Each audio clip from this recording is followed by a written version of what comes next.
Hey guys, LevelCap here. Today is Monday, which means it's time for an episode of Loadout, the series where you guys, the viewers, get to pick a gun and customization for me to use. The way you do this is you leave a comment down below letting me know what kind of weapon and accessories you'd like me to run with, and I will look through some of the top rated comments and pick one for the next episode of Loadout. Today's top comment comes from Sigurkin Wombat. He says, true Counter-Strike, low budget style. Primary, P90, and the UMP, both used in Counter-Strike when you ran out of money. Laser sight Cobra, no silencer / flash hider, which would reduce your hipfire. Try to hipfire only. Those weapons are ideal for it, and it will be like the old CS days. Now he goes on to suggest that I compare two guns together, and he tells me what maps I should play on. It's a good comment. I did want to play with the P90 and try out some old CS style gameplay, but I'm certainly not going to change the format of Loadout to compare two different weapons at the same time. So I appreciate the input, but I'm just going to take your gun loadout, and I'm also not going to confine myself to Nabondon Flats, because that map would just be suicide with this close quarter hipfire weapon. I know it looks a little bit like Day Dust from Counter-Strike, but let's be honest, P90 is close quarter. Especially if you're going to hip fire, you got to be in CQC to make this gun effective. That's what I want. I want to show you guys how to use this loadout well, and not try and get too stylized and show you just awkward gameplay. Now the rest of the comments suggest that I use the G17C as my sidearm, which is a great sidearm, especially for hip firing. And also to use C4. However, this close quarter server had a requirement that you weren't really supposed to use C4 on it, which makes sense because you all know the C4 issue with flags in CQC, where you can basically just plop down C4 on any of the flags, and as soon as you see it blinking on the minimap, you can detonate it and get a few free kills. Now in terms of the actual theme of this loadout being a cheap or low budget Counter-Strike loadout, for those of you who never really played Counter-Strike, basically the game works where you would earn money by completing your objectives or killing enemies, and the more money you had, the better guns you could buy. And you'd often do this at the beginning of a round. You would spend some cash and you could get something like an M4, which would be a really good gun to have, or an AK-47, or even some really high-powered sniper rifles, and these things would cost you a lot of money. But sometimes you wouldn't have such a good round, or you'd run out of some cash and you'd have to buy PDWs, less powerful weapons. The MP5 was a common one that I would run with. You could also have the UMP, the P90.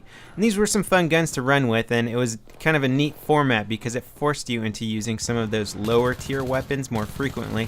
So rather than Battlefield where everybody runs around with AEKs and M16s or whatever the best guns are, you basically just get forced into using some of the guns that aren't quite so good, but it adds a bigger variety to the just the loadouts that everybody's running with, because you're running with what you have money for.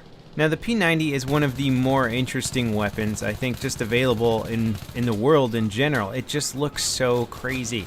It came out in 1990 and was immediately adopted into a bunch of video games and TV shows. Stargate is well known for having all the characters run around with P90s because it looks like a really futuristic weapon. Now the Bullpup design of the P90 is different from most other Bullpup weapons that have a cartridge that loads on the rear of the weapon. This one loads on top of the weapon and the bullets feed in towards the back of the gun.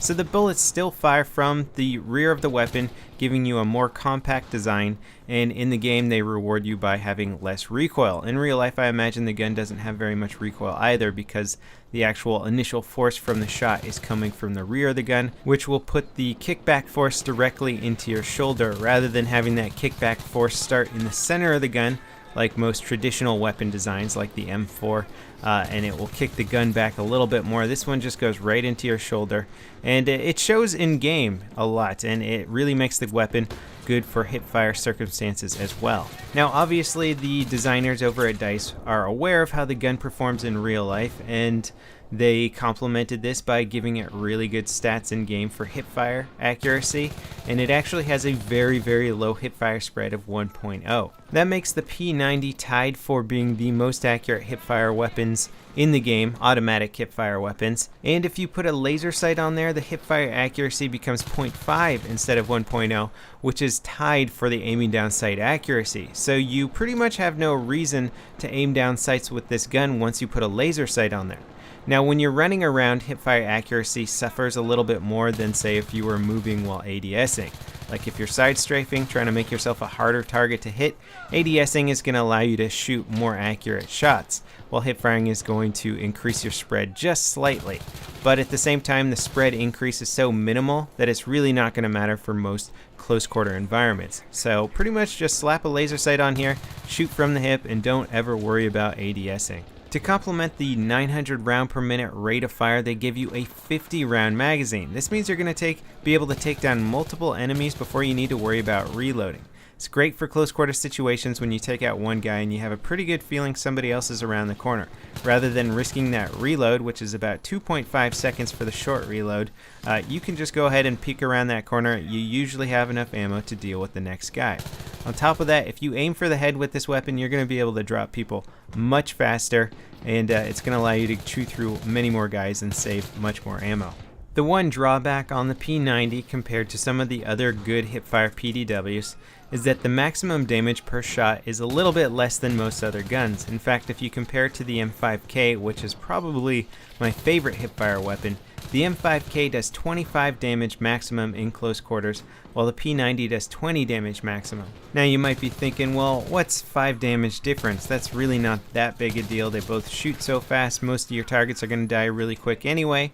Well, yeah, there is some truth to that kind of thinking, except that if you're doing 25 damage per shot, that means it's going to be 4 shots to kill somebody in close quarters, as opposed to the P90's 5 shots to kill somebody in close quarters. Of course, aiming for the head will help speed up this process, so it doesn't always make a huge difference, but any gun that has a faster time to kill compared to another weapon is going to have an advantage.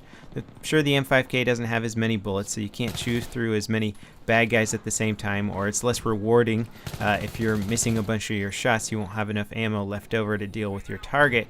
So there are, pros and cons, but again, time to kill is really king in most first-person shooters, and certainly in Battlefield 3 close quarter combat, it's going to be a really big deal.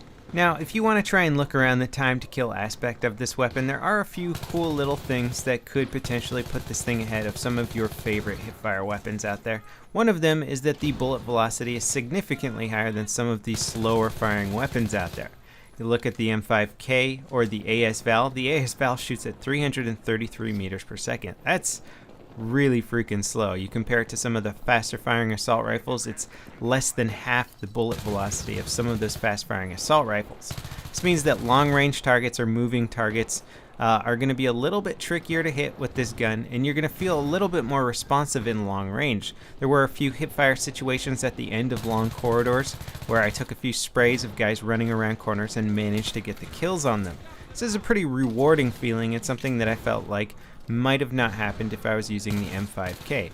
Sure, 300 meters per second sounds like a really fast time, but if people are flying around corners, moving really fast at long ranges, it can factor in and you will start missing your shots. So the P90 fires at 420 meters per second, making it the second fastest firing PDW in terms of bullet velocity, the PDWR being the number one, firing at 430 meters per second. So when it comes down to it, sure, I like the M5K better because of its incredible time to kill. But the P90 really is a close second for close quarter combat, and in some situations it is better than the M5K because of its incredible magazine capacity and your ability to take down multiple opponents. Also, it's not completely dependent on using the extended mags upgrade for this gun, because the P90 doesn't have extended mags, it just always has 50 bullets, where the M5K pretty much needs the extended mags to be an effective weapon. So you have a few more options with how you want to customize the P90. Anyway, it's a great gun. I recommend trying it out. Absolutely use the laser sight on here and you'll be having a fun time in close quarters. Thanks for watching, guys, and I'll see you next time. This is LevelCap signing off.